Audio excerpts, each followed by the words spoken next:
বিসমিল্লাহির রহমানির রহিম।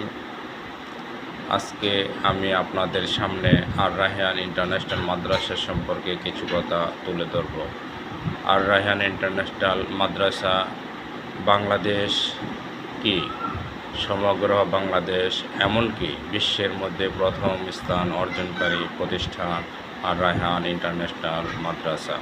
এই মাদ্রাসার যে পরিচালক প্রতিষ্ঠাতা মুফতি কায়ুম মোল্লা, যার নেতৃত্বে আজকে এই প্রতিষ্ঠান বিশ্বের ভিতরে কোরআন প্রতিযোগিতায় প্রথম স্থান অর্জনকারী।